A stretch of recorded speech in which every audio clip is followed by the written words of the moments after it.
Eu direi brevíssimas palavras antes de pedir que você abra o evento. E as minhas palavras são de agradecimento às empresas que patrocinam o ciclo de seminários da Fundação Fernando Henrique Cardoso. A todas e a cada uma delas, o nosso muito obrigado. Nós faremos aqui também a apresentação muito breve de um vídeo institucional da Fundação. Eu sempre comento que ele tem duas grandes qualidades. Ele é bom e é rápido. Então, eu vou pedir para a gente rodar o vídeo. Celso, depois você, por favor, faça a abertura desse nosso seminário com o governador Ronaldo Caiado. Encarar desafios civilizatórios inéditos por meio do diálogo e da produção de conhecimento. Promover discussões de qualidade, abertas a diferentes perspectivas e pontos de vista. Ter capacidade de aperfeiçoar a democracia e superar a polarização destrutiva. Entender o papel do Brasil em um mundo de constantes transformações. Num dramático cenário de mudanças climáticas, ser parte da solução. Fazer bom uso da tecnologia para promover altos padrões de governança e um desenvolvimento sustentável e inclusivo. Conhecer o passado, entender o presente e projetar o futuro. Fundação Fernando Henrique Cardoso. Um legado em movimento. Celso, por favor. Bom dia, boa tarde a todos. Caríssimo governador Caiado, é um prazer recebê-lo hoje aqui na Fundação. A Fundação tem feito, no correr dos tempos, uma série de encontros com grandes lideranças públicas do nosso país para sentir, enfim, para onde caminhamos, como caminhamos e qual é a visão que essas lideranças têm. O governador Caiado é uma indiscutível liderança. Tive na minha vida pública a oportunidade de encontrá-lo em mais de uma ocasião, sentir a trepidação pública com a qual ele atua e também a firmeza dos propósitos, a energia no trato dos assuntos. Sempre me impressionou uma observação que ele já fez em mais de uma ocasião. A Fundação tem, entre os seus objetivos e preocupações, a defesa da democracia. E, em mais de uma ocasião, o governador sempre diz, olha, eu fiz uma longa carreira política baseada no voto, de maneira que é no voto e no voto democrático que eu construí a minha persona pública e aquilo que são o conjunto das minhas realizações.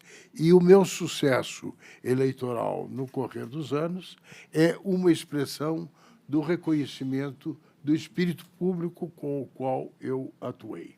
Além disso, o governador tem, entre as suas dimensões agora como governador, uma experiência muito bem-sucedida de gestão e de governança, não? De saber traduzir em realizações os anseios legítimos das figuras públicas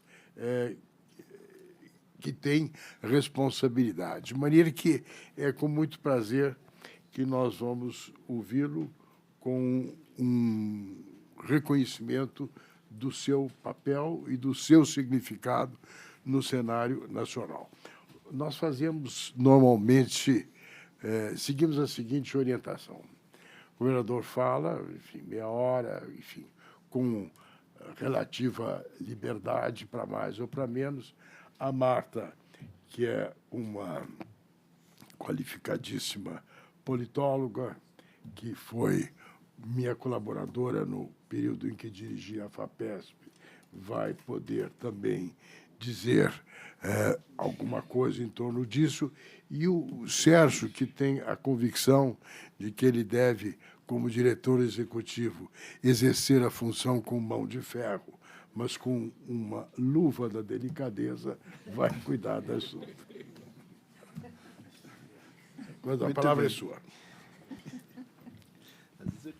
Boa tarde a todos os senhores e senhoras aqui. É um prazer enorme poder ter a oportunidade, é a primeira vez que tenho a chance de conversar aqui, de poder falar um pouco da minha experiência política, que, modéstia à parte, já tem alguns anos e que eu já iniciei à época, tá certo? Não como candidato, eu iniciei num movimento em que eu mobilizei grande parte do universo rural do país num sentimento de garantia de direito de propriedade. Eu, como disse aqui o ministro Celso, eu sou uma pessoa que eu tenho as minhas convicções muito firmes em relação ao respeito à democracia, ao respeito ao direito de propriedade, ao respeito às regras de um processo que seja cada vez por meritocracia. E assim eu cursei a minha vida, tá certo? Sou um médico formado, me formei no Rio de Janeiro.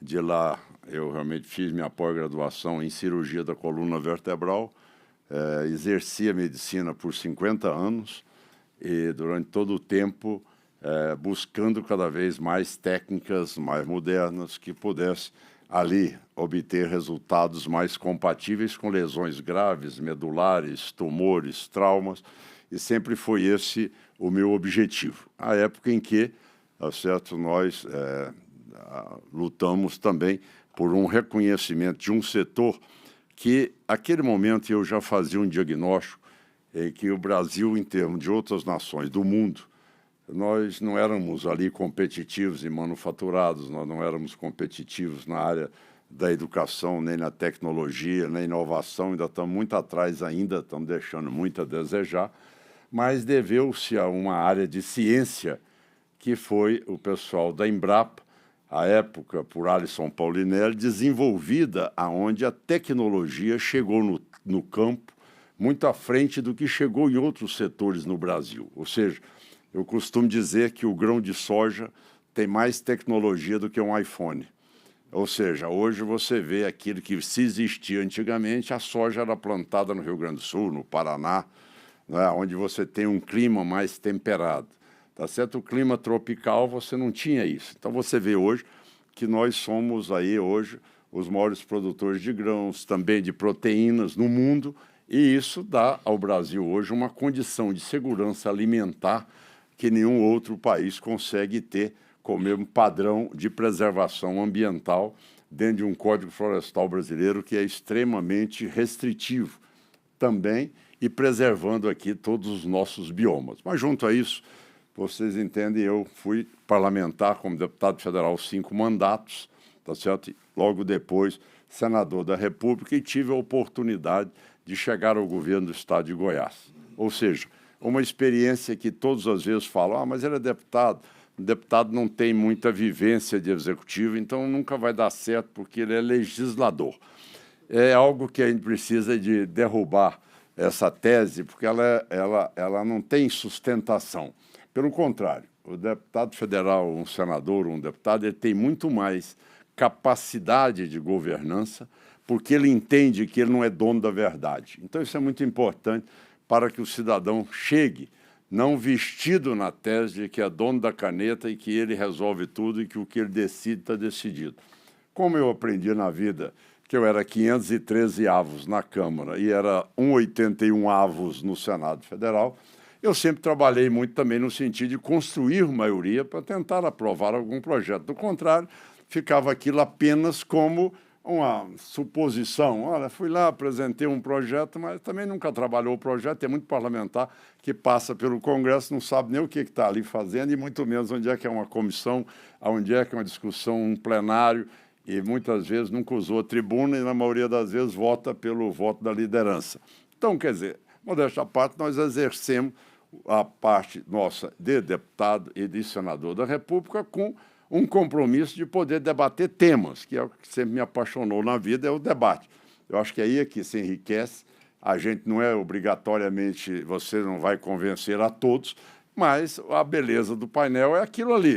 Baixou o painel, ganhou, ótimo. Perdeu também, a gente respeita aquela decisão. Ou seja, eu jamais insurgi contra a decisão das urnas, não existe isso para mim. Eu comento às vezes, Laffer, que eu perdi 2 eleições tá certo? E aquele momento era voto apurado por cédula. Depois que entrou a cédula eletrônica, eu ganhei todas, entendeu?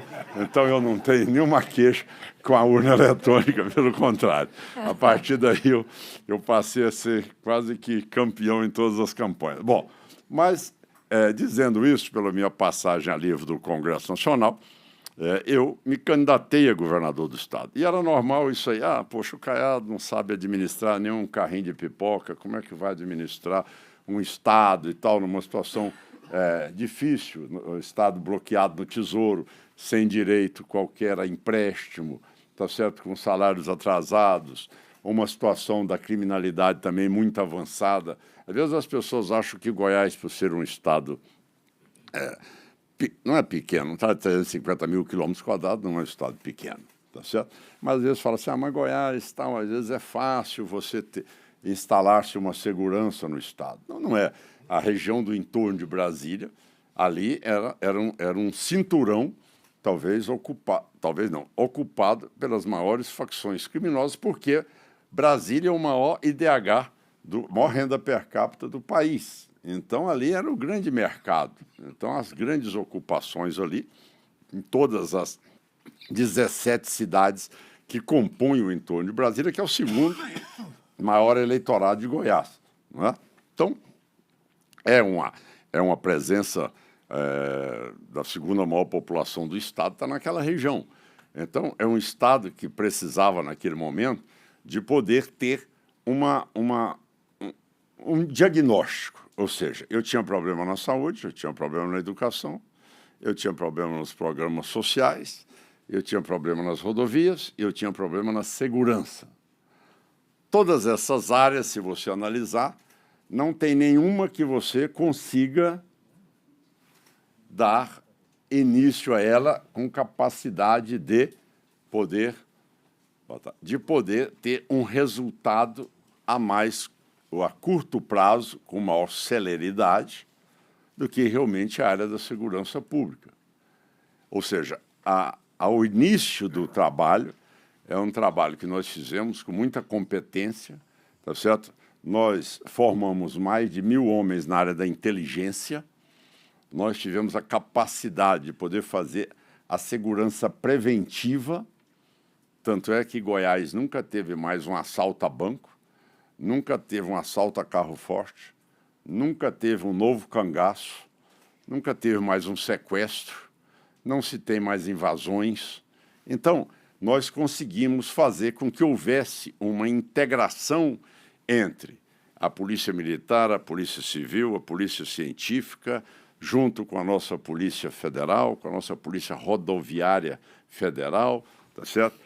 Também criando um sistema do GAECO de inteligência também, dividindo informações e, com isso, todos trabalhando numa mesma sala, aonde não tinha vaidade de um não querer passar a informação para o outro. Ou seja, esta integração foi o fator determinante de nós podermos avançar com muita rapidez. E o segundo momento foi exatamente em relação às penitenciárias. As penitenciárias, vocês podem ter certeza absoluta do que eu estou dizendo aqui. Elas são verdadeiros escritórios do crime. Esta é a verdade. Eu posso dizer a vocês que hoje nós temos o controle 100% das penitenciárias no estado de Goiás. 100%. Hoje nós temos o controle de 100%. Quando eu cheguei no estado, ali era a droga que circulava, era ao mesmo tempo aluguel de quarto de motel dentro do próprio presídio, era churrascos de final de semana, era prostituição plena, era um processo onde realmente você via o acovardamento das forças da Polícia Penal e o comando das facções diante da intimidação das pessoas que lá estavam. Porque todo cidadão é um cidadão comum. Ora, ele tem filho, ele tem a esposa, ele tem os pais, ele tem uma família. Quando ele vê as organizações tão poderosas, eles não é que se acovardam, eles também vão dizer, olha, se eu não tenho a força do Estado para combater, por que eu, que sou um cidadão comum, vou combater? Mas sua função é essa. Mas tudo bem, minha função é essa, mas eu também não vou colocar minha vida a risco sozinho se eu não tenho uma política de segurança pública. Então, existe um processo onde existe um acanhamento dessas forças de segurança que realmente não se sentem respaldadas e, com isso, eles assumem um processo de ocupação total. Ou seja, eles amedrontam as pessoas. Eles chegam para a pessoa e dizem, olha, você tem um filho que estuda naquele colégio, não é isso? Não fala mais nada para a pessoa. Pronto, aquilo já... O psicológico do cidadão já acabou, ele não tem condições de fazer mais nada. Então, isso é algo muito preocupante. E eu tive a oportunidade de estar em Buenos Aires conversando com o ex-presidente, o Macri. Ele convocou todos os ex-presidentes da América Latina, do México até o Chile. Nós estávamos lá, eu tive a oportunidade de ser convidado para esse congresso, esse seminário que foi feito lá em Buenos Aires, e mostrando exatamente o quanto este processo está avançando na América Latina e a ocupação territorial está hoje tendo patamares onde o Estado Democrático de Direito ele tem menos território do que o Estado do crime hoje em vários lugares do Brasil. Então, essa é uma constatação, não só nossa, mas é uma constatação internacional. E vocês estão vendo agora que as restrições que nós vamos passar a sofrer hoje da União Europeia, tá certo? O momento da discussão ainda é, lógico, que é forte, e nós sabemos disso, ambiental, hoje, passa para segundo ponto, já que a invasão hoje na Europa da cocaína é responsabilizada 100% das facções brasileiras hoje, tá certo? Elas ocuparam o mercado mundial e não é com fentanil, não é com substância química, é com a própria cocaína, chegando hoje em maior volume hoje na União Europeia. Então, isso tudo é quando você consegue controlar as penitenciárias, a criminalidade ela se aproxima de zero. Ou seja, nós temos hoje, quando você tinha 11 mil carros roubados por ano, onde você não tinha seguro de carro, onde você tinha... É o que eu costumo dizer, 2 empresas em Goiás faliram, elas não têm condição de investir em Goiás. Carro blindado e segurança privada. Essas 2 quebraram, porque tem uma segurança plena, nós atingimos uma segurança plena no estado, seja urbano, seja rural, e as pessoas que mais se empolgam com a segurança, gente, exatamente a pobre coitada da mulher que tem que pegar o ônibus às 4 horas da manhã, tá certo? Que é assaltada, é o cidadão que tem que fazer a feira e levar o material às 4 horas da manhã, que é assaltado, é a pessoa que tem que abrir a panificadora dele às 4 horas da manhã, que é assaltada, enfim. A desestruturação da família, além da coação da propina e do pedágio que é cobrado diariamente. Então, isso desestabiliza. Por que eu estou dando esse enfoque maior? Porque, a partir daí, o Estado foi recuperando em tudo. Então, nós não podemos ver segurança pública como sendo um corte vertical. A segurança pública ela é horizontal. Quando eu cheguei no meu estado, 2 professores na região do entorno foram assassinados. Por quê? Porque o professor denunciou que os alunos estavam traficando droga na hora do recreio. Então, a resposta da facção foi matar os professores. Então, para vocês terem uma ideia da violência que estava ocupando essa área toda nossa no Estado. Então, a partir daí, com a instalação de uma segurança plena, formando batalhões especializados e a área da inteligência trabalhando muito, hoje, com a tecnologia de drone, tá certo? E de visualização, identificação visual, as coisas aumentaram com mais facilidade. Mas por que eu disse isso? Porque, a partir daí, o Estado começou a acalmar nessa área, todo mundo podia chegar na cidade. Se dizia em Goiás, se você for a Goiânia num carro a diesel, você pode comprar a passagem de ônibus, porque o carro já foi roubado, não tem dúvida. Eram 11 mil carros por ano, não tinha nenhuma seguradora que fazia seguro de carro no nosso estado de Goiás. A tal ponto chegou a situação da segurança. Bom, a partir daí, gente, o que acontece? Nós sabemos do problema social que vem acompanhado de tudo isso. E aí, nós intensificamos a ação muito dura, firme na área da educação. E, neste momento, eu sei que eu estou aqui na presença de grandes educadores aqui, pessoas que têm um profundo conhecimento dessa área, mas eu também sempre fui um apaixonado por essa área. E um dos pontos que eu identificava era a maneira como, às vezes, os governantes enxergavam a educação. E que tinham sempre a educação como se fosse... Não, a educação, isso aí é um segmento que só sabe reclamar e que é de esquerda, nunca vai votar e nós não tem como. Então, existia sempre esse distanciamento. Pelo contrário, quando eu cheguei, eu imediatamente... Hoje, para vocês terem uma ideia, num estado como Goiás, que eu tenho 1.049 colégios, eu já investi 8 bilhões e 500 milhões de reais hoje só na educação. Ou seja, todos os meus colégios foram reformados dignamente. Os banheiros dos colégios, não tinha como uma moça ir num colégio daquele. Então, eu reformei tudo aquilo com muito detalhe. Eu sou meio minucioso em termos de perfeição. Se é público, tem que ser melhor do que o privado. Então, eu trabalho com muita determinação assim. A tinta tem que ser melhor, a cerâmica tem que ser melhor, o ar-condicionado também, a climatização, o laboratório de física, química, biologia. Então, eu fui, a partir daí, os alunos foram vendo, professor, que existia um interesse do Estado na educação. Aí eu passei a investir em tudo, ou seja, porque aquele que era do tráfico, o jovem que é do tráfico, ele chegava com a moto mais bonita, com a roupa mais bonita, o óculos escuro mais bonito, e o que era o bom aluno ficava todo acanhado no canto da sala, porque eu não era visto pelas moças, não era nada, não era enaltecido.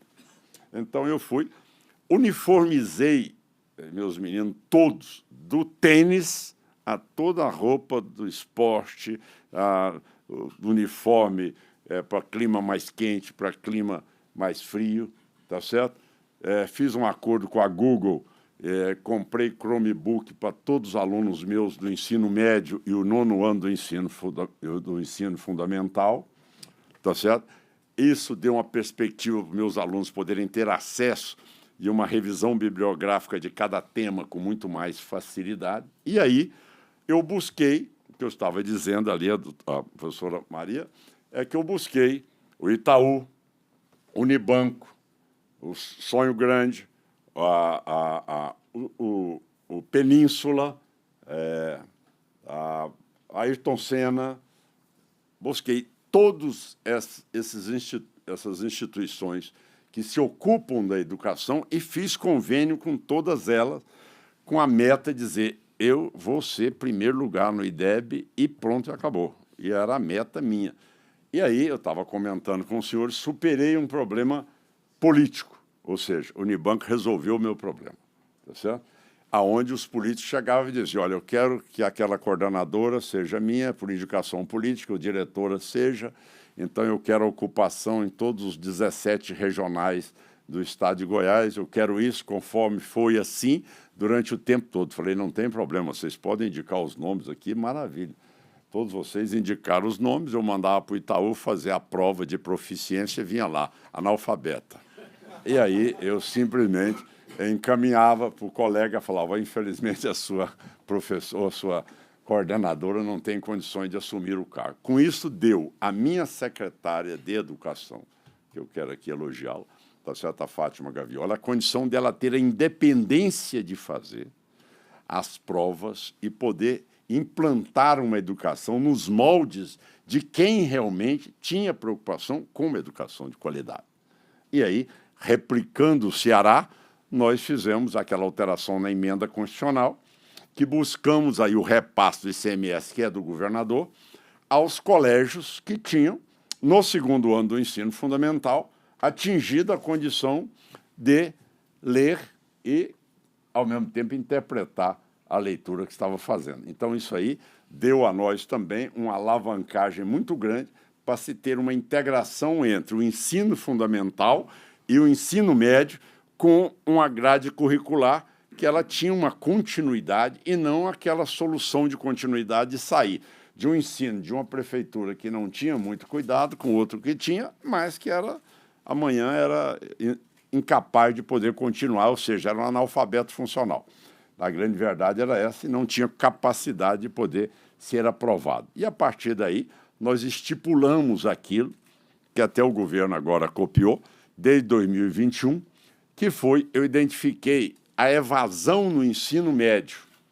Você vem até o 9º ano com a curva mantida, até crescente, quando você entra no ensino médio, é um declínio enorme. E aí é o quê? Poxa, eles me chamam de ticaiado. Ticaiado, mas sabe como é que é? Não tinha nada. Aí eu criei um cartão para eles, mas eles só podem gastar esse cartão, tá certo? No cinema, ali na farmácia, na lanchonete, no restaurante. Ele não vai sacar o dinheiro, entende? Ele não saca o dinheiro, ele não chega lá e saca R$111 que ele ganha por mês. Todo mês ele ganha, desde que ele tenha presença e nota. Então, ele saca o dinheiro. Então, todos os alunos têm isso, mas aquilo dá a eles uma satisfação enorme, porque eles sentam, coitado, ali num restaurante, numa lanchonetezinha, e nessa idade de 16 anos, 17 anos, dá uma certa autonomia para ele. Isso inverteu, professor, a curva de evasão escolar. E eu passei a ter uma sobrecarga, tive que adiantar muito a construção de colégios para atender essa demanda do ensino médio. E, além do mais, todo aluno que tem ali a nota 10, a nota 1000 em português, tá certo? Eu dou R$10.000 a ele, R$10.000 à professora. Enfim, estimulando cada vez mais. Quem tem essa mesma nota vai ser agora, a partir desse novo, do Enem novo, vai entrar matemática também agora em avaliação. Aquele que também tiver será a mesma matéria. Então, existe uma disputa sadia entre os colégios. Maneira de saber qual tem o maior IDEB e em que condições nós estamos levando essa condição da educação. E aí, junto a isso, é lógico, a área de inteligência artificial. E falar nisso, aos profundos entendedores, a minha geração já não dá conta mais de ter a mesma velocidade cognitiva de nossas crianças, né? Eles dão um show na gente, naqueles negócio de robótica, aqueles meninos de 8, 9 anos dando aula para a gente, mas é a realidade. Então, nós, quinta-feira, eu encaminho à Assembleia Legislativa o primeiro projeto de lei de inteligência artificial no Brasil, que trabalhei muito para isso, e será dada a entrada nele na quinta-feira. Espero propor esse debate, tá certo? Diante do atraso que nós estamos vivendo. E Goiás também foi o primeiro estado a ter um curso de inteligência artificial na Universidade Federal de Goiás. É o estado de Goiás que montou esse curso, junto com o Hub Digital, que junto com o de Pernambuco, lá de Recife, também nós estamos desenvolvendo uma base muito forte, investindo para valer nessa área também, porque depois das viagens que eu fiz, eu voltei depois de 10 anos à China, e aí cheguei lá agora e desisti. A distância é tão grande entre nós e a China, depois de 10 anos que eu estive lá, que eu disse, bom, está inalcançável, então já perdeu aquele patamar de a gente poder ter a pretensão de disputa. Aí eu fui para a Índia. Aí passei também 14 dias na Índia, vendo 2 assuntos. Outro, depois eu venho cá conversar, que é da nossa reforma tributária, tá certo? Que é uma cópia idêntica da Índia. Deviam ter dado, pelo menos, a autoria para a Índia. Falar, nós copiamos ipsiliter a reforma tributária, mas deixa para lá. Aí eu fui ver a área de avanço da tecnologia e da inovação deles. É algo assim, surpreendente. Eles estão hoje desenvolvendo o que existe de mais sofisticado no mundo. Hoje, a Índia está fazendo. E é uma grande parceira nossa, porque 1,5 bilhão de pessoas, com déficit alimentar como tem, nós com esse potencial todo que nós temos, essa capacidade toda de produção que nós temos, eu tenho buscado exatamente este apoio dentro de um entendimento. Na área de saúde, por exemplo, professor, eu estou trazendo, já consegui contratar 2 alunos lá, tá certo? Para implantar lá no estado de Goiás também a sofisticação e a capacidade de prontuários e, ao mesmo tempo, de acesso a esses pacientes simplesmente por telefone, tá certo? Então, isso tendo um controle maior na área nossa de vacinação, de doenças crônicas e tudo isso. Então, quer dizer, eu estou trabalhando fortemente para nós vermos se estou investindo, lógico, para São Paulo isso é pouco, mas para Goiás, agora só este ano, eu invisto R$250 milhões nessa área da FAPEG, apoio às startups, apoio ao avanço de tecnologia nessa área e vendo-se o motivo, ainda mais, os jovens poderem avançar nessa área de tecnologia e inovação, que é o grande desafio do mundo e que nós não podemos perder essa guerra, não é verdade? Então, dizer a vocês que eu não quero me alongar muito aqui, eu já passei 5 minutos dos 30 minutos que o senhor me deu. Agora, dizer a vocês também que, além dessa área, eu me preocupei muito, e aí a minha mulher tem um trabalho muito ativo nisso, que foi o quanto nós conseguimos de retirar, quando nós conseguimos retirar de, principalmente, famílias da condição do Bolsa Família para a sua capacidade de ter a sua renda própria. E aí nós desenvolvemos o que chama Goiás Social, onde aquelas pessoas estão no cadastro único, seja na pobreza e na extrema pobreza. Nós fazemos o curso dela, mas ela não recebe só o diploma. Se ela está na condição de carência, pobreza, extrema pobreza, se ela fez costureira, aí ela recebe a máquina elétrica, recebe os aviamentos, e aí sim ela passa a praticar aquilo e tem as indústrias que trabalham. Se a pessoa fez amanhã um curso de cabeleireiro, a outra quis fazer de panificação, a outra quis fazer de criatório de frango caipira, que isso tem muito também no meu estado, outro quer fazer de piscicultura.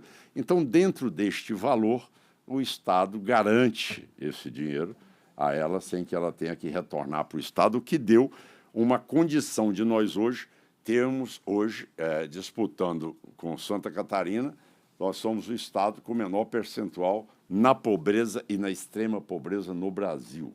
Ou seja, nós estamos numa faixa de 17% da população. Nós temos Estado no Nordeste com mais de 60%. Então, isso mostra a capacidade da gente de mostrar o outro lado, onde a demanda é muito grande de mão de obra especializada e também na educação profissionalizante, que tinha apenas 380 alunos. Hoje eu tenho mais de 25 mil alunos na área de ensino profissionalizando o ensino médio, com as parcerias do SESI, SENAC e também o SEBRAE, que nós estamos avançando, também nos meus colégios tecnológicos em Goiás, avançando nessa área da profissionalização, com o avanço que nós temos da demanda de mão de obra qualificada. Então, dizer a vocês que me desculpem ter ultrapassado aí o horário, alguns pontos tantos não foram discutidos, mas me coloco aqui às ordens, professor. Muito obrigado.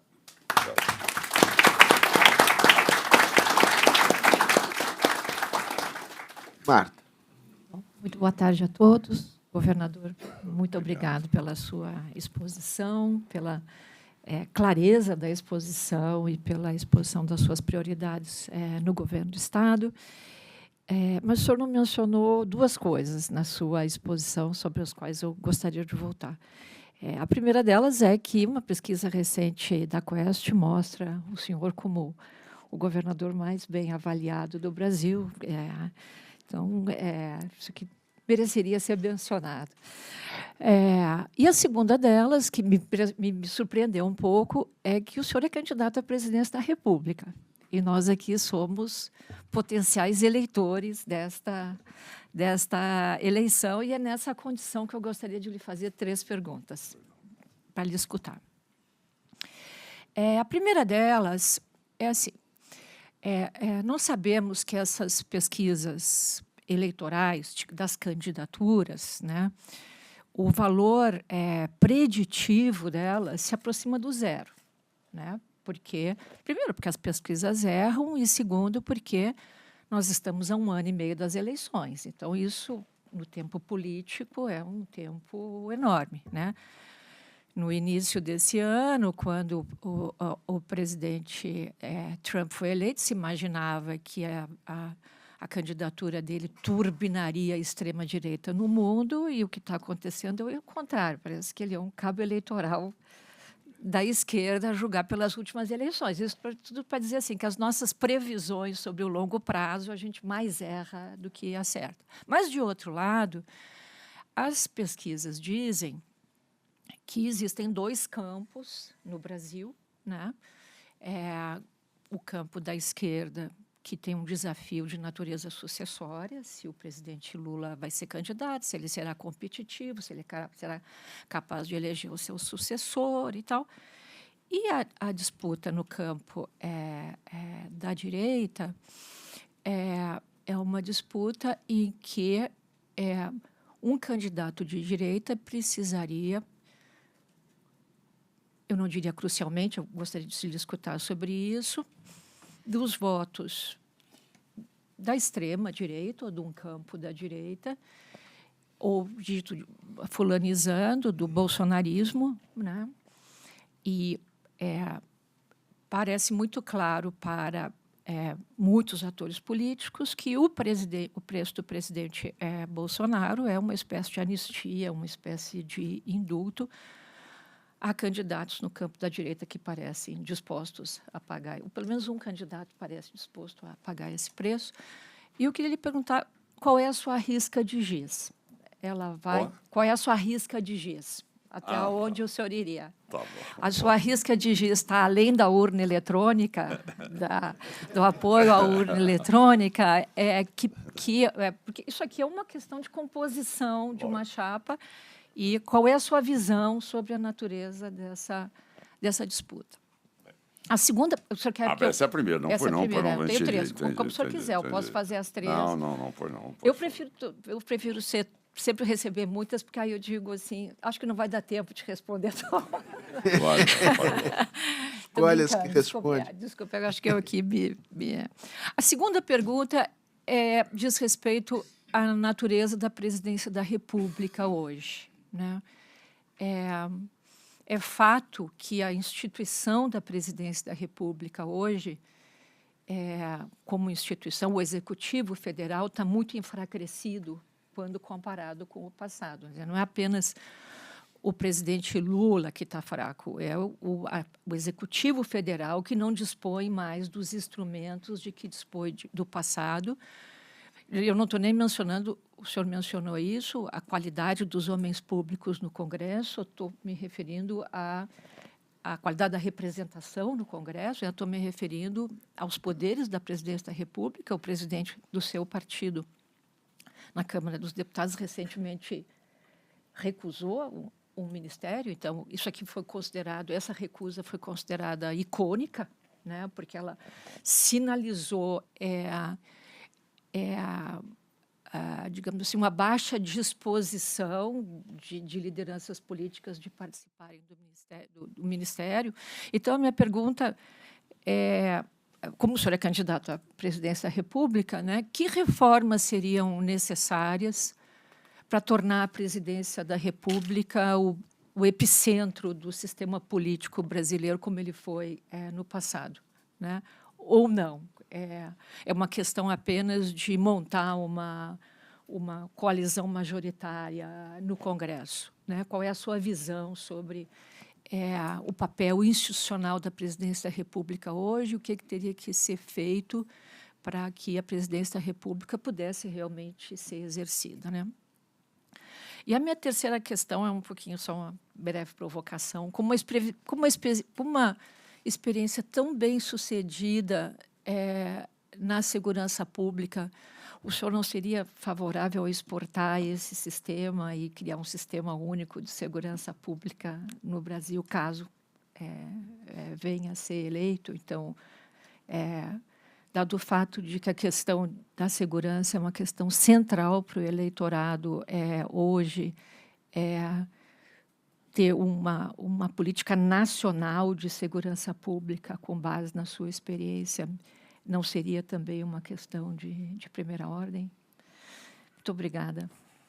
Eu que agradeço, professora. Muito obrigado aí pela oportunidade dessas três perguntas que me foram formuladas aí.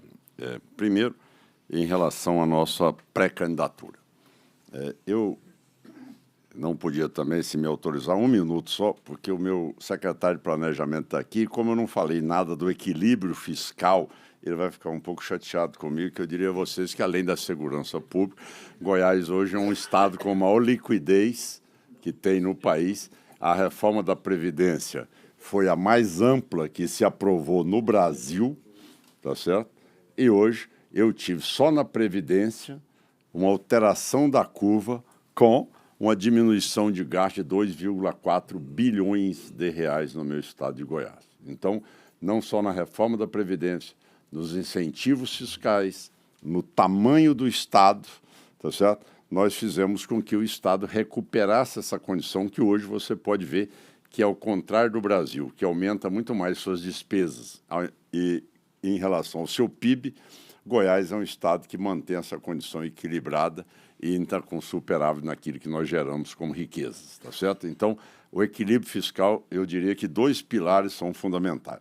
Nós recuperamos, neste momento, onde a sociedade está vivendo, em todas as pesquisas, a maior violência que o Brasil já assistiu em todas as épocas, tá certo? A violência é o número 1 em qualquer pesquisa, e o segundo é exatamente o equilíbrio fiscal num governo extremamente perdulário, diante de sem ter nenhum compromisso com aquele gasto público se transformar amanhã em riqueza para o país. Então, são os 2 pontos e as 2 colunas que eu balizaria como sendo as mais importantes neste momento.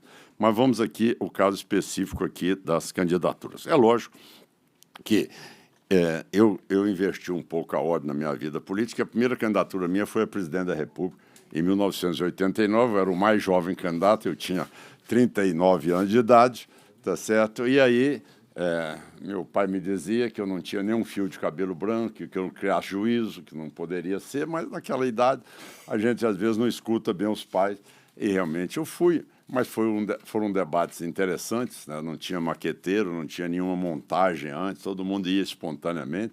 E, lógico, perdi a eleição, todo mundo sabe, não é novidade para ninguém, mas também uma experiência muito boa, onde eu tive lá mais 21 candidatos que eram aquelas maiores lideranças políticas do Brasil. Eu tive um momento inédito, debater aquela época com Brizola, com Maluf, com Aureliano, com Roberto Freire, tá certo? Com Lula, com tantos aqueles que eram os maiores ícones da política nacional, e eu lá com 36 anos de idade participando, tá certo, ali daquele debate. Bom, mas daí o que eu aprendi não fazer mais algo que fosse apenas uma vontade política sem que eu conhecesse a política, ou seja, que eu tivesse vivência no partido político. E aí fui 5 mandatos de deputado federal, 1 mandato de senador e agora governador do estado. Então eu posso dizer que eu acumulo uma experiência. E a sua primeira pergunta tem muito a ver com a sua segunda pergunta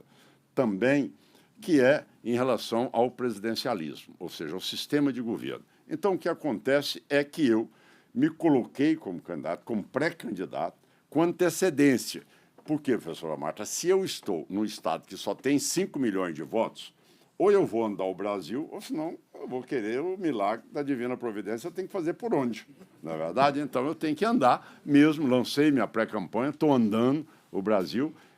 Nesse momento a gente não pode pedir voto, porque é contra a legislação eleitoral, estou pedindo apoio, não é? E andando por esse Brasil todo para a gente poder ter condições de viabilizar um programa de governo que possa ser implantado com quem tem autoridade moral e intelectual para tratar do assunto. Então, este momento, o campo da direita, concordo plenamente, professor, ele está aí. Sim, hoje nós temos a candidatura do Tarcísio, tem a candidatura do Ratinho, tem a candidatura do Eduardo Leite, tem a candidatura do Zema, tem a minha candidatura. Então, neste momento, a direita tem vários pretendentes, o que atende o que a legislação brasileira diz, ou seja, primeiro turno, todo mundo vota no seu candidato ali que é apaixonado por ele. No segundo turno, você vota naquele que você se aproxima mais dele, não é? Então, esse é o sistema de 2 turnos. Então, num primeiro turno, eu acredito que muitos vão sair. Ora, qual é que é o sentimento hoje da população? A população, ela não deseja, ela cansou, tem um processo de fadiga, de cansaço desse quadro, desse enfrentamento, tá certo? Um contra o outro, ou que a verdade de um, tá certo? Essa verdade vai para o céu e o outro vai para o inferno. Então, essa tese maniqueísta, ela perde espaço no decorrer do debate, onde as pessoas estão vendo os problemas econômicos surgirem, da violência surgir, por falta de uma discussão de Brasil com os temas que estão atingindo a população e atingindo quem gera emprego, atingindo o empresariado, atingindo o trabalhador. Isto é que, hoje em dia, é a pauta principal da discussão.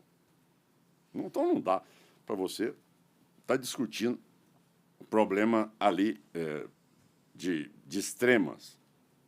Você tem que entender algo que... Por que é a importância da democracia? É porque, na democracia, a primeira lição é que você não é dono da verdade. Então, e a outra lição é que o que a urna determina é o que você tem que respeitar. Acabou. Eu tenho político no meu estado que nunca perdeu uma eleição. Ele perde todas, mas o responsável é outra pessoa. Entendeu? Eu não. Eu perdi a eleição e o responsável sou eu, responsável pela minha derrota. Eu perdi a eleição. Pronto. Eu não vou ficar brigando com o mundo, eu não vou ficar falando uma coisa... Não.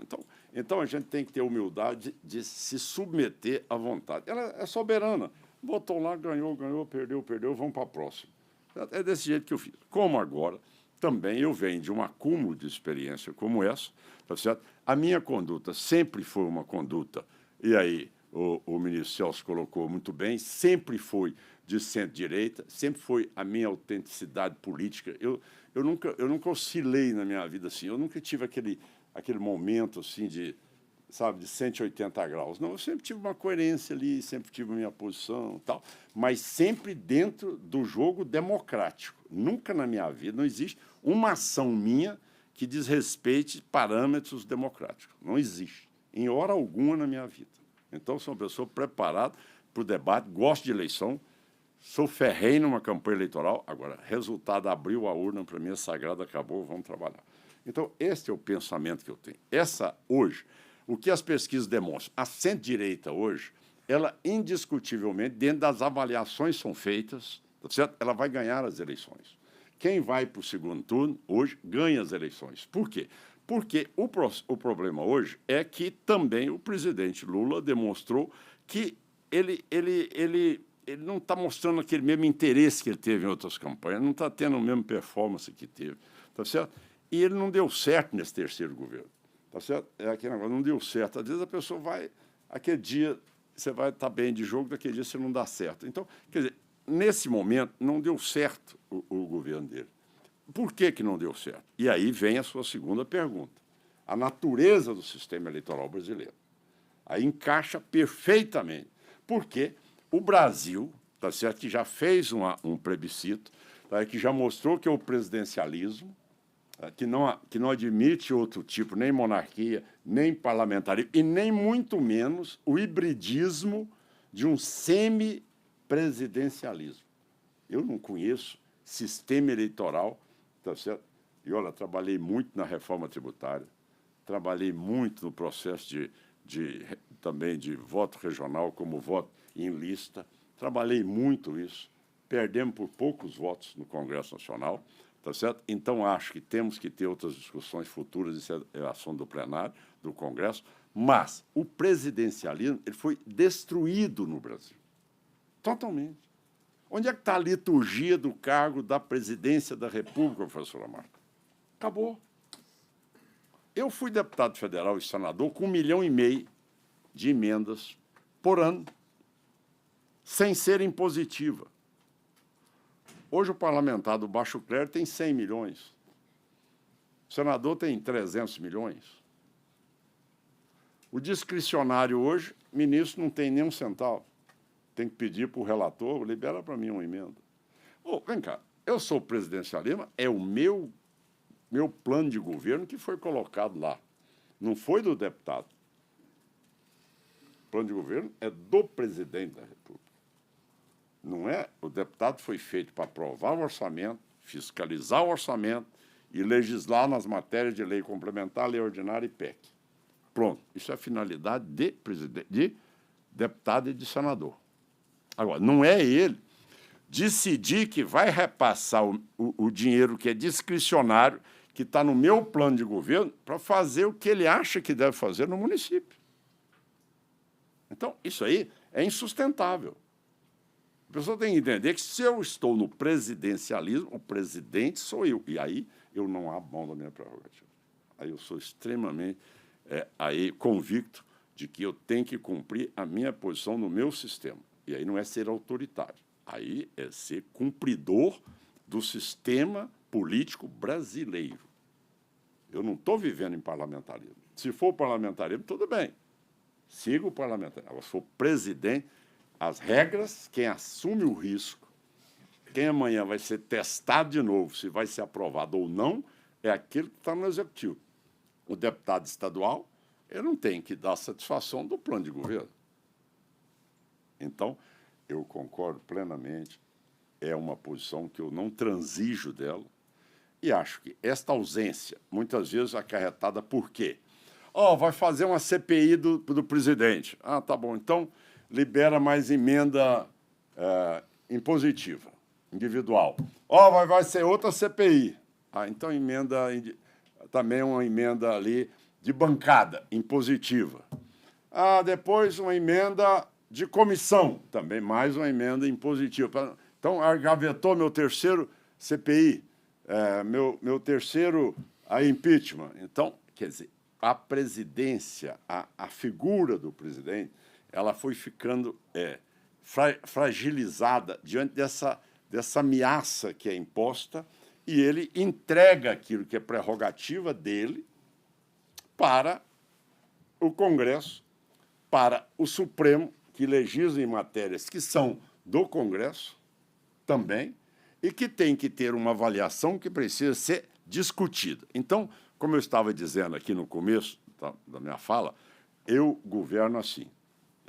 Eu chamo meu presidente da Assembleia, presidente do Tribunal de Justiça, Procurador-Geral de Justiça do Ministério Público, Tribunal de Contas do Estado, Defensoria Pública. Todos eles, na minha sala, nós sentamos e discutimos. Quais são os problemas hoje? Por exemplo, quando eu assumi o governo, eu sinto muito, não tem como pagar os servidores. Então, eu vou cortar 25% do 12º de todos vocês. Ah, mas como assim? O senhor não tem dinheiro para pagar o servidor? Eu preciso dar prioridade para eles. Então, 25%, quando nós voltarmos a quitar os servidores, volta-se o 12º. E nunca atrasei um dia no 12º na minha vida. Nunca fatiei 12º, nunca fiz chantagem com o 12º para nenhum poder no meu Estado. Então, professor Amaro, eu sempre aprendi, como na Câmara eu disse que a gente é 513 avos, para se governar tem que ter respeito com os outros poderes e também os órgãos independentes. Então, eu governo com eles.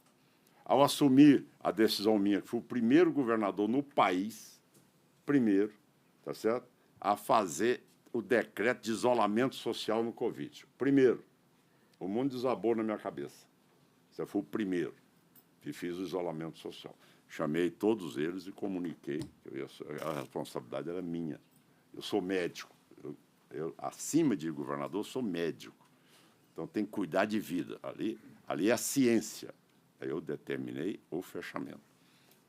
Então, não tinha um protocolo para cuidar de vidas que não tinha condições de nós sabermos o que era. Cada vez que eu ligava para um amigo meu na França, na Itália, ele falava, estamos perdendo aqui dezenas por hora, porque nós não sabemos como fazer. Imagina nós aqui. Então, por isso. Então, quer dizer, essa parte, eu quero deixar claro que eu governo com um regime presidencialista. Eu não governo com semi-presidencialismo, com monarquia, nem com parlamentarismo, não, eu governo com presidencialismo. Eu não abro mão da prerrogativa de governador do Estado. Então, eu exerço em toda a extensão que eu tenho de poder. Eu não abro mão dela. Terceiro ponto, a senhora colocou aqui uma coisa muito importante, e é muito importante que todos aqui, por favor, pediriam atenção de cada um de vocês. O seguinte, primeiro é que eu tenho dito ao Lewandowski que Sistema Único de Saúde, está aqui o nosso colega, não, mas eu quero falar, porque ele copiou, botou Sistema Único de Segurança Pública. Sistema Único de Saúde, o doente renal que ele trata, tá certo? A hemodiálise dele, ou a peritoneal, é igual ao que eu faço em Goiás, é igual ao que faz no Mato Grosso, igual ao que faz no Rio Grande do Sul. O crime não é igual. Então, ele precisava de corrigir. Quem deu a ideia para ele está errado. Se vê sistema de integração das forças de segurança pública. Integrar. e não ser única, porque você não tem o crime que é praticado em Goiás, que é praticado no Ceará, que é praticado no Amapá ou que é praticado na divisa com a Bolívia ou com o Paraguai. São características regionais. O que a gente precisa é da integração das forças. Bom, o que a Constituição de 88 deu a nós? A Constituição de 88 deu a nós o seguinte, olha, cada governador ele é responsável pelas diretrizes gerais das suas forças de segurança. Isso é norma constitucional, está na Constituição brasileira. Eu, para integrar polícia, integrar dados, informações, eu não preciso de mexer na Constituição brasileira.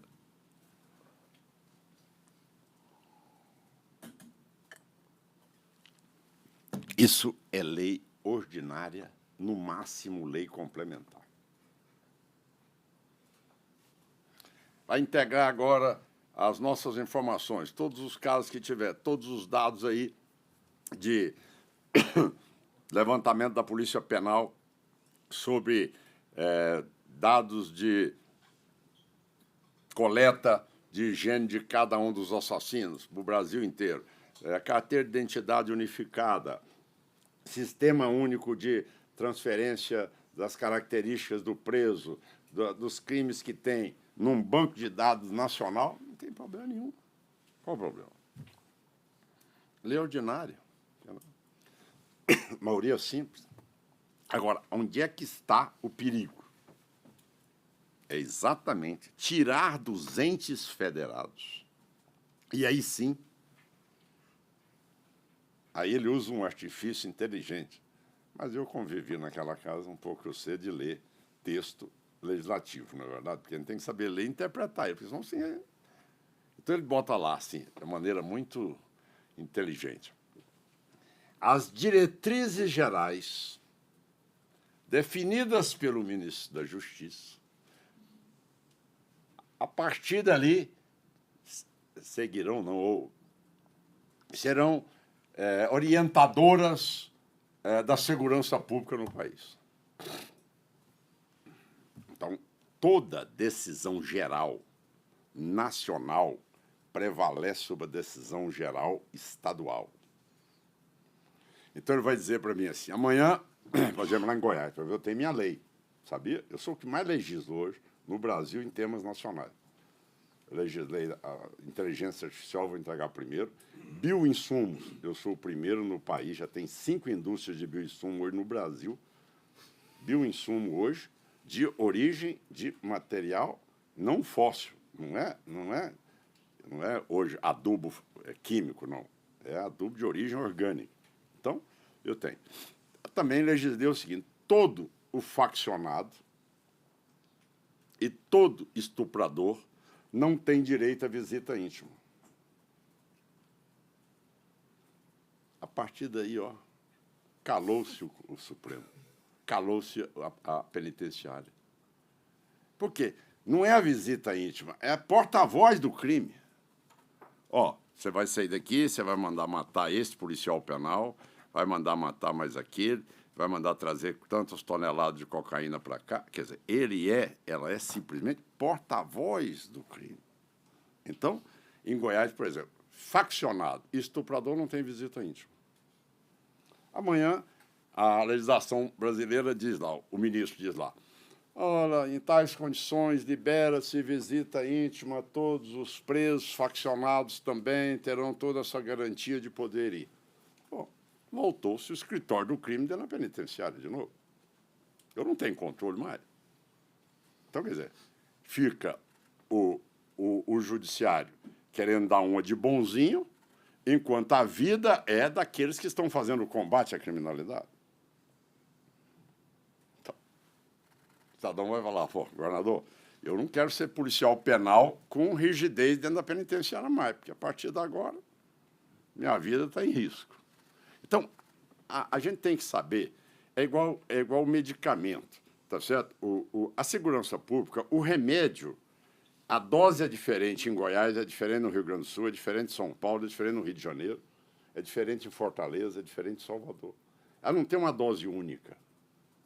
A dose única para todo mundo mata o paciente.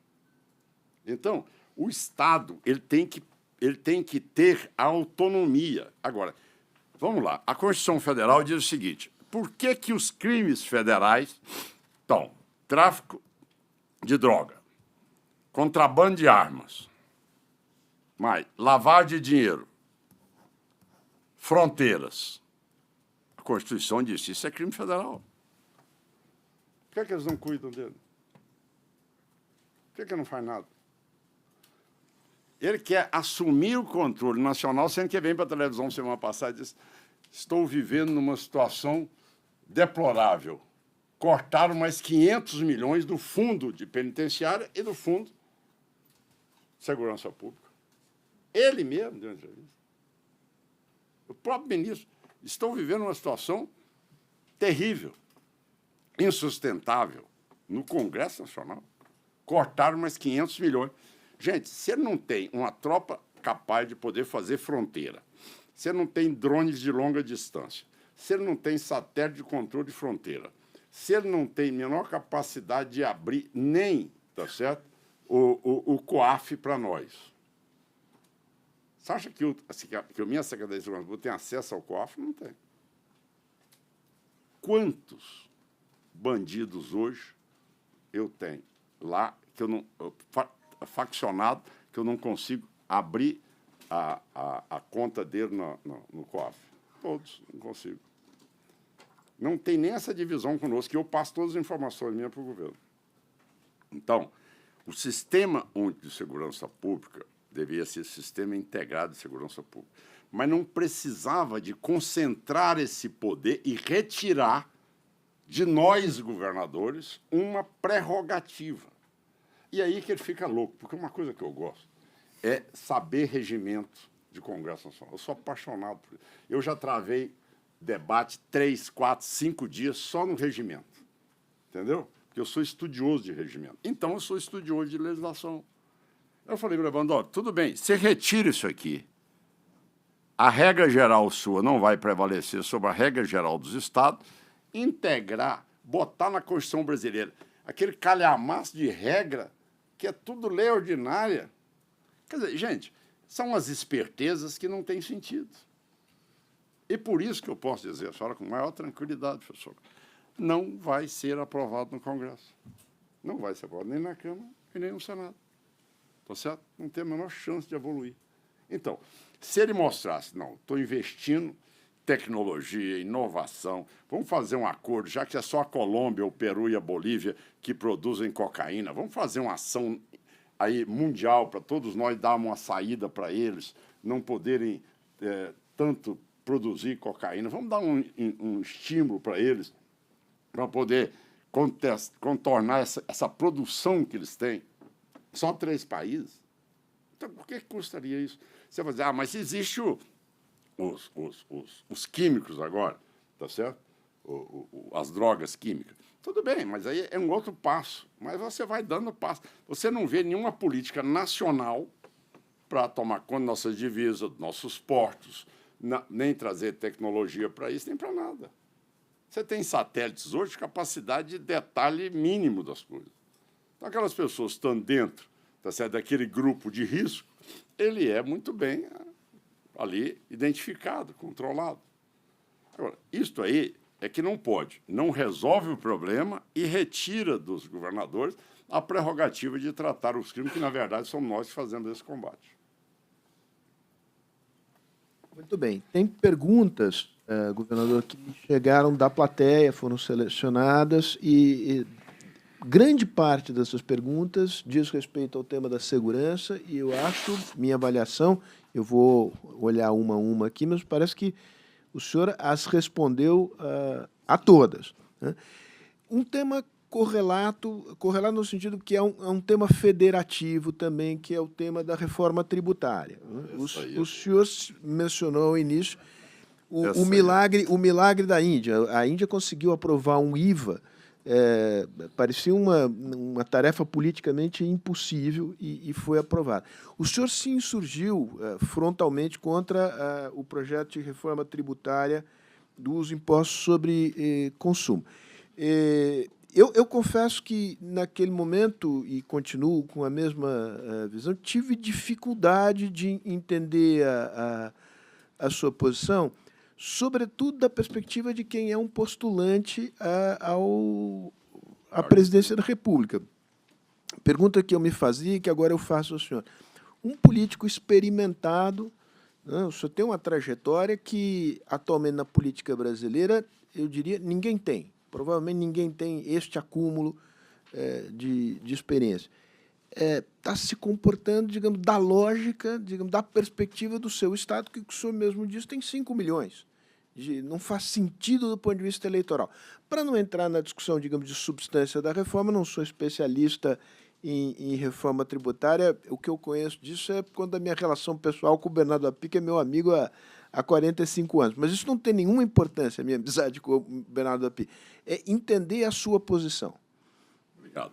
Muito obrigado, Sérgio. Eu também, veja bem, eu sou médico especialista em cirurgia de coluna vertebral. Aliás, se o senhor disser mais uma vez, eu me estiro aqui, porque eu estou com a dor lombar absolutamente insuportável. Não tem problema. Eu estou topando com uma dor, com uma garrafa de uísque, o senhor me opera aqui numa... Sem problema. Mas veja bem, por que eu estou dizendo isso? Porque esse é um assunto que todos nós que somos políticos, ou somos líderes, nós temos uma responsabilidade muito grande em poder ter que entender aquilo que vai mexer com a vida de 200 milhões de brasileiros.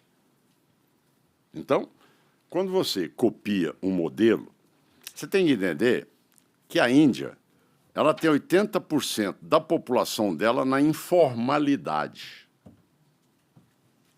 80% na informalidade. Não existe sistema tributário na Índia. Não existe sistema interestadual tributário na Índia. 80% da população na informalidade.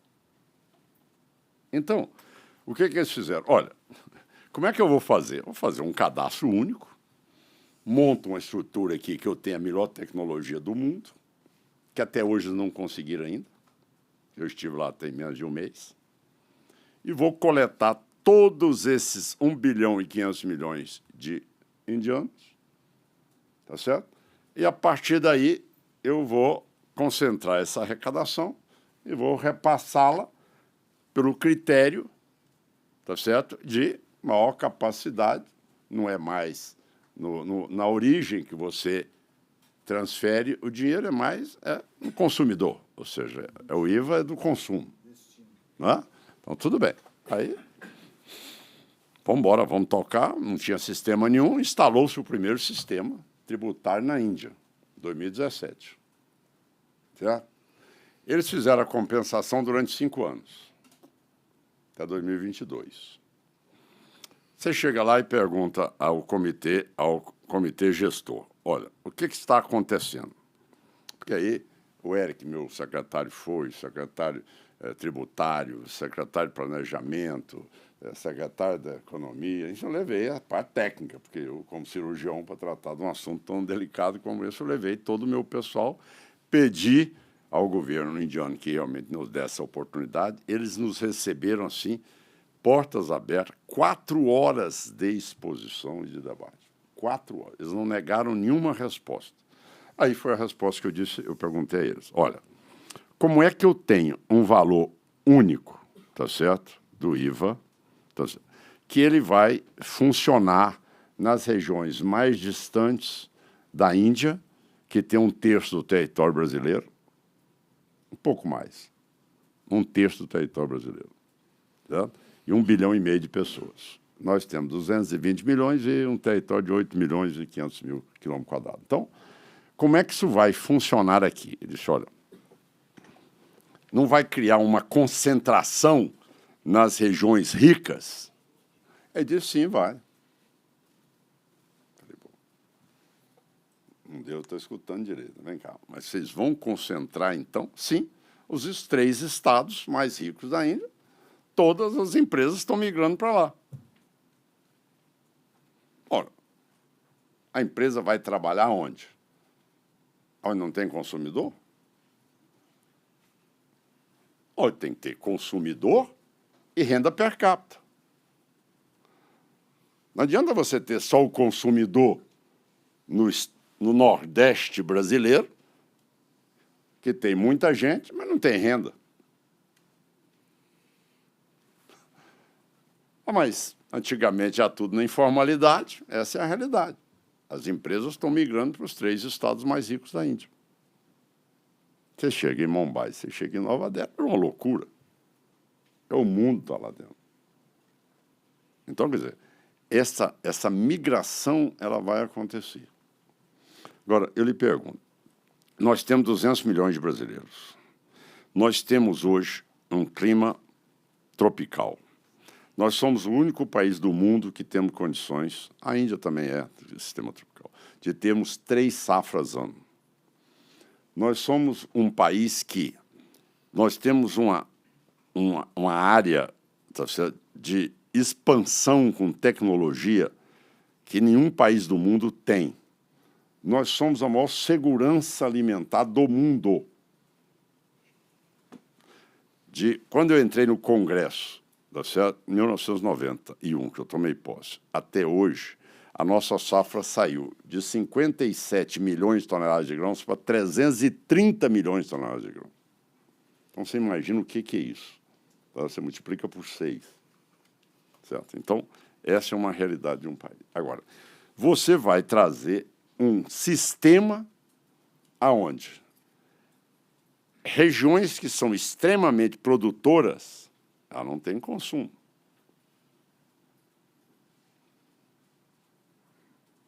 Ela vai fazer o quê? Você vai desindustrializar o interior? Onde é que você vai fazer isso? Não, então, esqueço minha arrecadação. Então, o que eu vou fazer? O que o sistema do IVA propõe? Eu tenho um comitê gestor de 27 representantes do governo estadual, dos governos estaduais e 27 dos municípios. Esse conselho gestor reúne em Brasília e decide, tá certo? Dos 5.568 municípios, o que ele vai mandar de mesada para o município lá do Amapá e o que ele vai mandar de mesada lá para o município de Xique-Xique, na Bahia. Então, você tem um sentido. Qual é que é, você como governador, qual é que é a sua capacidade de implantar políticas no seu estado? Você vai receber mesada. Você vai transformar uma Assembleia Legislativa em dar. O nome dessa rua vai ser Professor Zé da Silva. Mas vem cá, qual é a sua política orçamentária? Qual é a sua previsão de arrecadação? Mas eu não sei a mesada que eu vou receber. Então, gente, isto aí é a negação daquilo tudo que foi feito no sentido de fazer o seguinte, olha, as regiões que estão, vamos botar São Paulo, que é um país maior do que todos os países da América Latina. Vamos botar São Paulo. Qual é o cidadão hoje que quer ficar no Tocantins, Goiás, Mato Grosso, que não venha para São Paulo? Aqui eu tenho consumidor e aqui eu tenho renda per capita. Então, quer dizer, todas as minhas montadoras vão migrar para São Paulo. Lógico. Vão fazer o quê em Goiás? Eu sou o segundo maior polo de farmoquímicos hoje do Brasil. Nós somos o segundo da América Latina. Vai mudar para São Paulo. Não tem sentido ficar lá. Os fiscais foram importantes para atrair essas indústrias. Sim, mas o que você precisa nisso é o seguinte. Se nós, a vida inteira, copiamos um modelo americano, por que nós vamos copiar um modelo francês, que é do tamanho da Bahia, um pouco maior que Goiás? Hein? Você está tratando de um país continental, onde você vai chegar para um cidadão que é prestador de serviço, não sei se tem um advogado aqui, ele vai falar, bom, meus honorários, você tem um colega médico que sabe muito bem, bom, com recibo ou sem recibo? Porque o IVA brasileiro vai dar 30%. Eu disse 32%.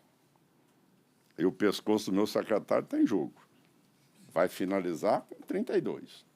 Tá certo? Então, o IVA com 32%, você vai falar com recibo ou sem recibo? Com nota ou sem nota? num Brasil que tem a cultura da sonegação. Hã?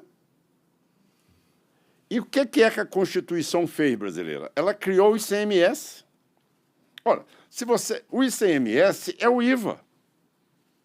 Por que nos Estados Unidos o IVA no Texas é 0, na Califórnia é 0, no outro estado lá é 3, outro é 5?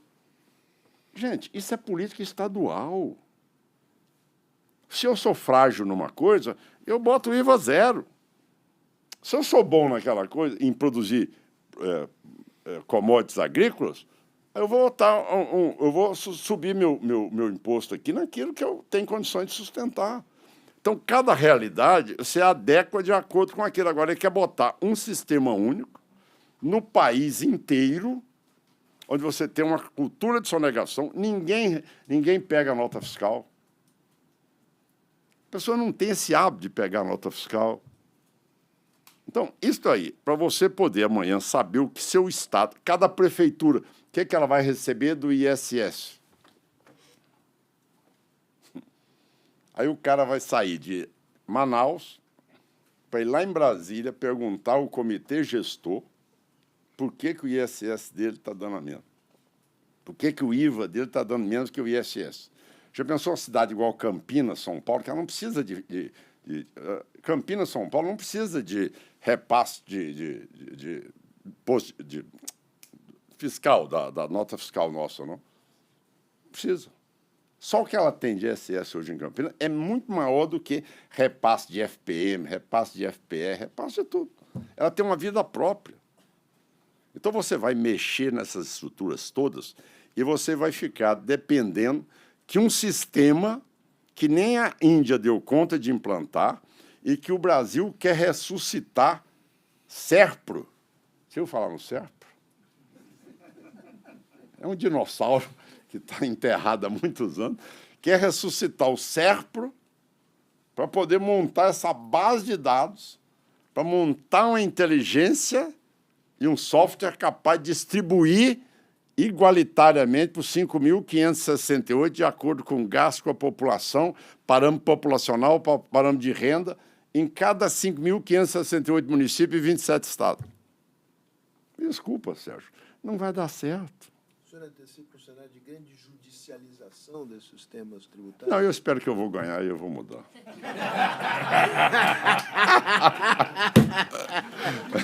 Muito bem. Bom,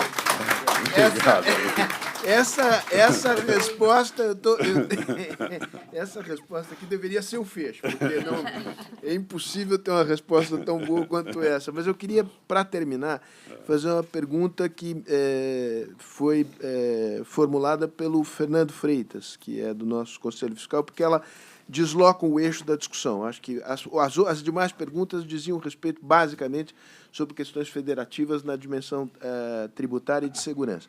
Essa diz respeito à do Fernando Freitas em relação à inserção do país no mundo, né? Como é que o senhor vê a conjuntura política externa? Essa é uma matéria quase privativa da Presidência da República, que tem o seu instrumento de execução no Itamaraty, mas é claramente uma prerrogativa do presidente, do futuro e do atual presidente. Como é que o senhor vê essas mudanças no cenário internacional e o Brasil? Bom, eu vejo o Brasil... Eu sou um otimista, né? Porque quem é cirurgião de coluna sempre é otimista. Então, eu sou um homem otimista. Agora, eu vejo que nós estamos perdendo espaço, assim... tem sido deprimente a figura do Brasil do ponto de vista internacional. Você vai no G20, nós já somos caudatários. Você vai no BRICS, só falta a África do Sul passar na nossa frente. Porque o resto nós já perdemos tudo. Então, a globalização, nós nunca soubemos aproveitar a globalização. Parte de manufaturado, nós perdemos tudo. Não conseguimos se impor em nada no Brasil. Na área de tecnologia e inovação, a gente tem que correr muito, apesar que a área de inteligência artificial ainda é um grande desafio, mas a China e os Estados Unidos estão muito à frente nossa em termos de capacidade.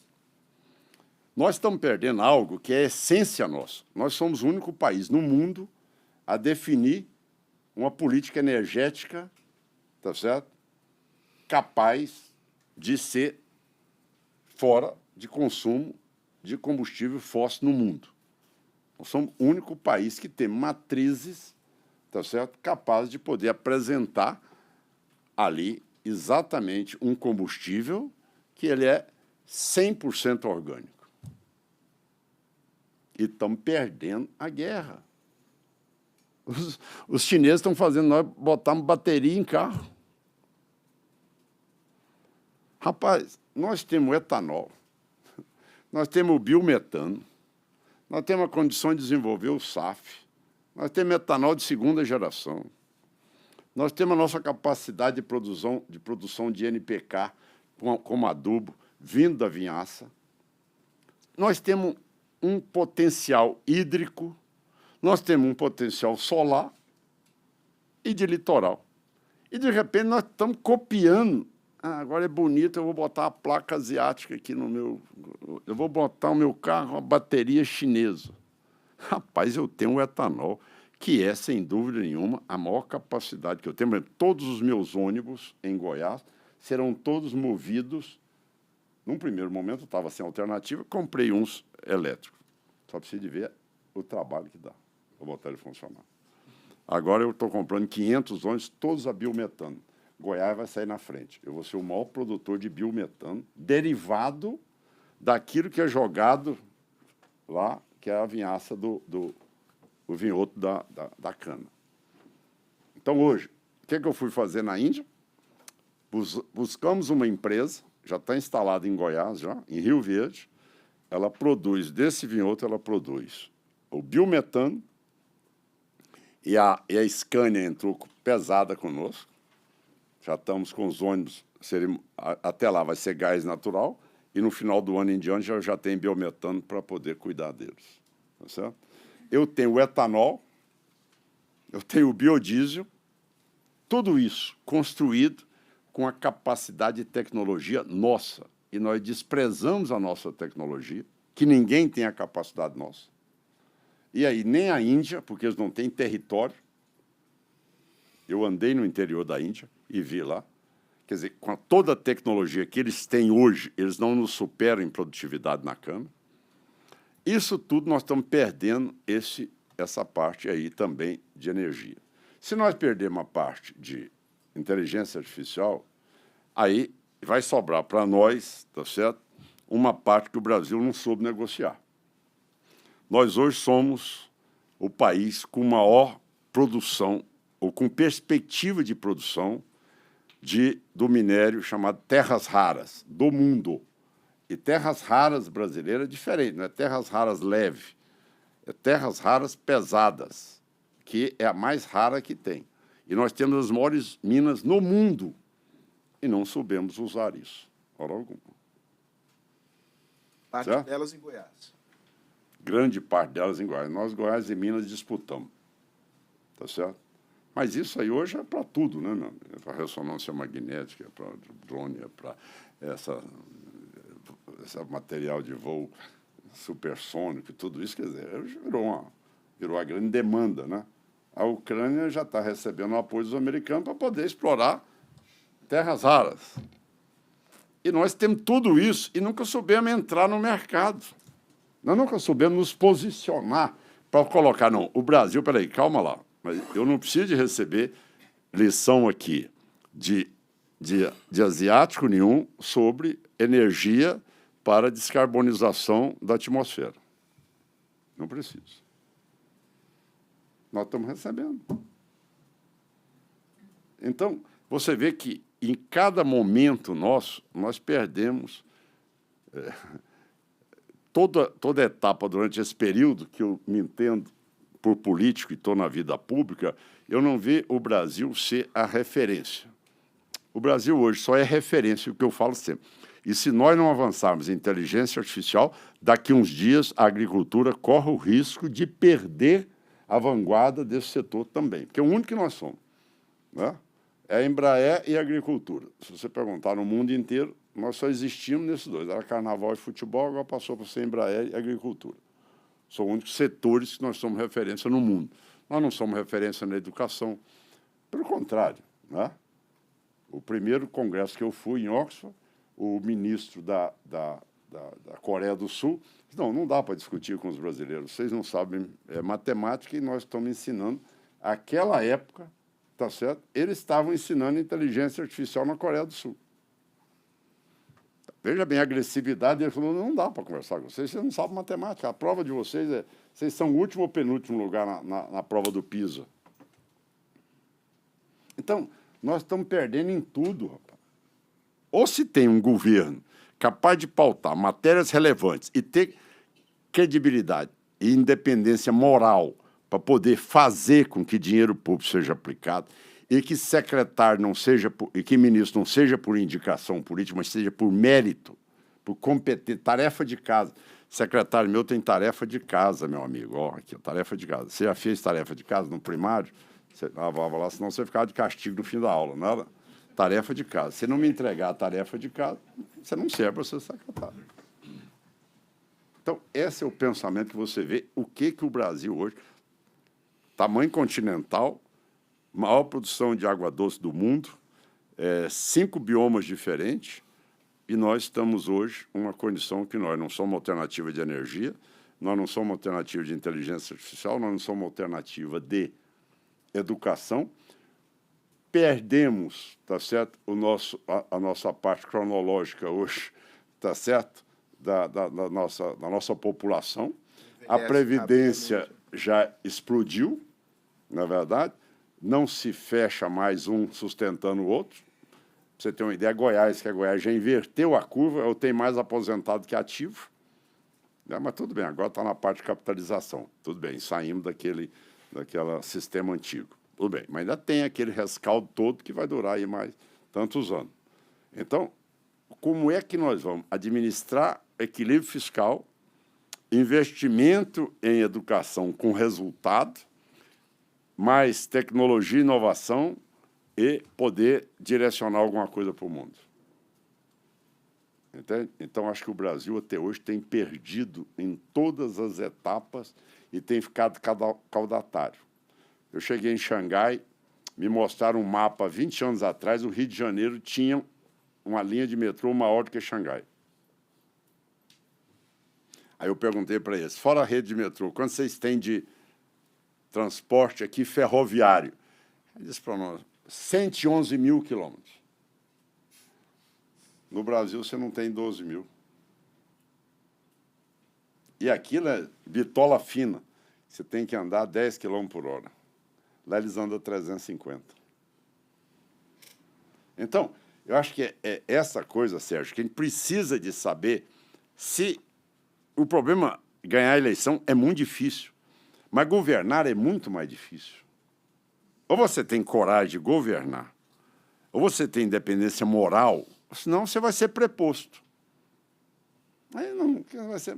Esse é cumpridor de ordem, recebedor de propina, tá? Coisa, homenzinho que faz negócio. Qual é a credibilidade moral de ser presidente? Tudo bem, vou te dar uma sociedade aqui, te dar uma sociedade acolá.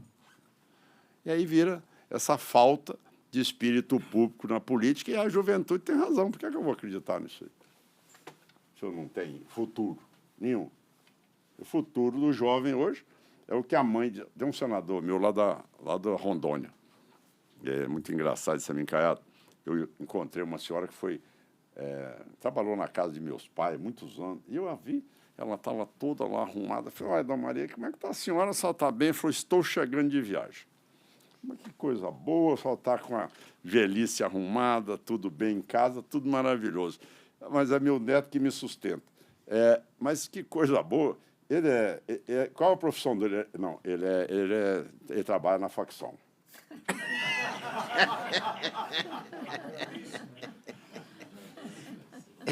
Trabalha na facção. Tá certo?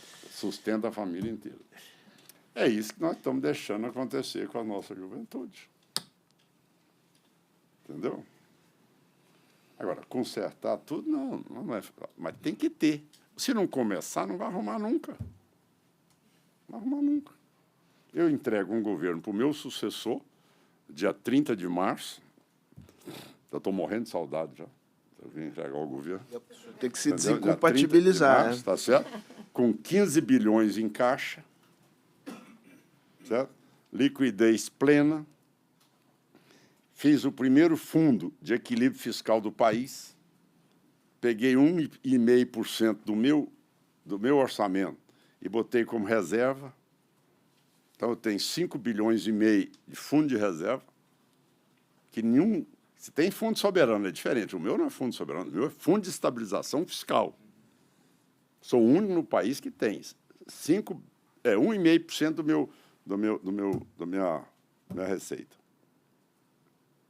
Então, tudo isso é para dar equilíbrio amanhã, para o cidadão não passar amanhã, não paga professor, não paga delegado, não paga servidor, aquele crise danado inteiro. Então, nós temos que sair disso. E sair disso é com equilíbrio fiscal. Se não tiver respeito pelo que ganha e pelo que gasta, não se governa um país. Não cresce o país. Não é isso? Gente, desculpa, eu falo demais, né? Desculpa, também é uma oportunidade. Nunca vim aqui também. É a primeira de outras. Não, certo. É a primeira de muitas. Celso, antes da gente aplaudir aqui o governador, porque realmente fez uma exposição, enfim, excepcional, por favor, encerre os trabalhos aqui. Bom, governador, eu queria, acho que em nome de todos, agradecer muitíssimo uma estupenda exposição.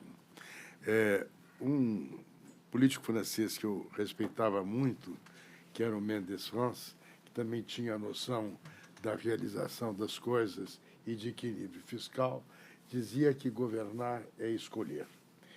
O seu relato é o relato de uma experiência rica de quem soube governar sabendo escolher as prioridades, sabendo transformar essas opções em realizações.